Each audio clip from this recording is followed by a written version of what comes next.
वंदे मातरम। नमस्कार, जय श्री राम। महाराष्ट्र स्थानीय चुनाव जिसको कहा जाता है, वो एक बड़ा फेज तो पूरा हो गया, लेकिन अभी नगर परिषदों का, नगर पालिकाओं का, महानगर पालिकाओं का, उनका चुनाव अब 15 जनवरी 2026 को है और परिणाम 16 जनवरी को आएंगे।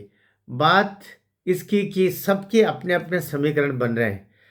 कुछ समीकरण ऐसे भी बन रहे हैं जिनकी कुछ समय पहले तक आप कल्पना नहीं कर सकते थे। शरद पवार के बारे में मैं ऐसा शब्द बोलूं तो शायद ठीक नहीं है, लेकिन उनको घाघ राजनेता बोला गया। घाघ मतलब शरद पवार कहाँ ले जा करके और अपने दुश्मन को मारेंगे, ये दुश्मन को एहसास नहीं होता। अजीत पवार उन्हीं का भतीजा है, लेकिन वो भूल गया कि वो चाचा के साथ 2 बार धोखा पहले कर चुका है।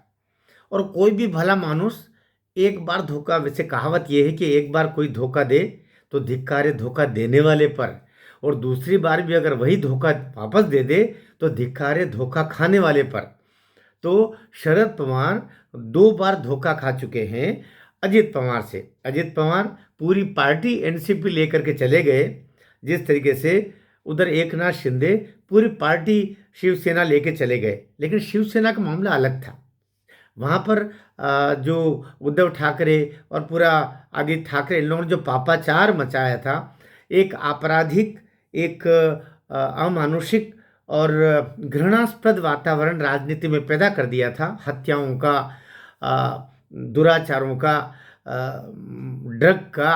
तो उसके बाद में अति हो गई थी और अति सर्वत्र वर्ज्य थे। इसलिए एक ना, और सबसे बड़ी बात है, आप पूज्य श्रद्धेय बाला साहब ठाकरे के सिद्धांतों से बिल्कुल आपने किनारा कर लिया था। ऐसे में एकनाथ शिंदे के पास में वो पूरी पार्टी को वापस वहाँ से अलग ले जा करके और फिर से पुनर्स्थापना बाला साहब ठाकरे के सिद्धांतों का अनुकूल करने के अलावा कोई चारा ही नहीं था।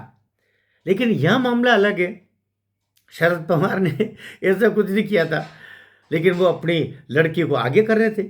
हर बाप अपने बच्चों को आगे करता है। राजनीति तो धंधा कुछ लोग मानते हैं, और शरद पवार से बड़ा धंधेबाज और कौन होगा। सत्य यही है कि आज भी चाहे वो शक्कर का मामला हो या कॉटन का मामला हो या बिजनेस का कोई सा भी क्षेत्र हो, राजनीति को बिजनेस में कैसे ढाला जाता है, शरद पवार इसका सबसे घटिया उदाहरण है। उन्होंने पूरा किया और उसी से उन्होंने रास्ता बताया दूसरे लोगों को कि अरबों खरबों कैसे राजनीति के माध्यम से पैदा किया जाता है। बहरहाल वो विषय अलग है। तो अभी जो स्थानीय चुनाव हो रहे हैं, स्थानीय चुनाव में शरद पवार की एनसीपी और अजीत पवार की अब मूल एनसीपी, ये दोनों मिलकर चुनाव लड़ेंगे पिंपरी चिंचवड़ और पुणे नगर परिषद में। पुणे में और पिंपरी चिंचवड़ में ये मिलकर के चुनाव लड़ेंगे। और अभी उसमें से 125 सीट पर अजीत पवार की एनसीपी और शरद पवार की एनसीपी केवल 40 स्थल पर। लेकिन उनको पता है कि ये 40 में से मैं कुछ तो लेके आ जाऊंगा, ये शरद पवार को भरोसा है। और अजीत को ये कि मेरे को 125 तो मिल ही रही है, ये एनसीपी कितना नुकसान करेगी। लेकिन जोड़ बाकी गुणा भाग गणित में के ज्ञान में जो मास्टर आदमी है शरद पवार, उसने ले लिया अंदाज़ा कि अगर ये मैं 125 सीट छोड़ करके केवल 40 पे भी अपनी पार्टी को लड़ाता हूँ तो उसमें गुंजाइश बचेगी। यद्यपि सामने जो एनडीए का गठबंधन है, या कि एकनाथ शिंदे, भारतीय जनता पार्टी और बाकी जो पार्टियां हैं, सब अपने अपने तरीके से लगे हुए हैं उसमें। तो क्या होगा वो तो अपना समय बताएगा। लेकिन फिलहाल हम ये कह सकते हैं कि एक चुग्गा डाला बहेलिये ने, शिकारी ने, और उसमें कबूतर फंस गया। उसमें जो शिकार है वो फंस गया। शरद पवार ने चुग्गा डाला, अजीत पवार उस चुग्गे में, उस दाने में दाना चुगने के चक्कर में फंस गए हैं। इससे बड़ा इसका रिपरकशंस बता रहा हूं मैं। इसका मतलब ये है, आने वाले समय में कई संदेह और पैदा होंगे, जिसके तहत एनडीए में शरद पवार की पार्टी ऐसा कुछ करने में हो जाएगी कि अजीत पवार संदेह के दृष्टि से उसको देखा जाएगा। अजीत पवार की एनसीपी अब भरोसे के लायक नहीं है, ये माना जाएगा।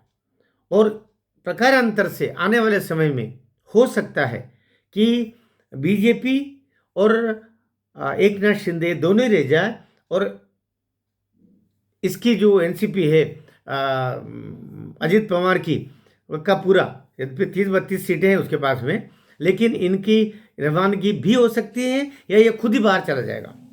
कुछ कुछ समीकरण ऐसे भी संकेत दे रहे हैं। तो क्या होता है ये तो समय की गर्त में है, लेकिन एनडीए के लिए ये खतरे की घंटी भी है या शुभ संकेत भी है कि ये मराठा मानुष अलग जाएगा और एनसीपी पूरी आगे चल के शरद पवार की एनसीपी अजित पवार की एनसीपी में मर्ज होकर के ये दोनों वापस एक बनेंगे, ये संकेत बता रहे हैं। क्योंकि दोनों पार्टियां मिलकर चुनाव लड़ना तो बहुत बड़ी बात है, फिर अलग ही क्यों हुए थे। तो संकेत बड़े हैं, इन संकेतों को एनडीए कैसे निपटता है ये देखने वाली बात होगी। फिलहाल तो मैं ये कह सकता हूँ कि शिकारी ने दाना डाला और शिकार उसमें फंस गया। भारत माता की जय।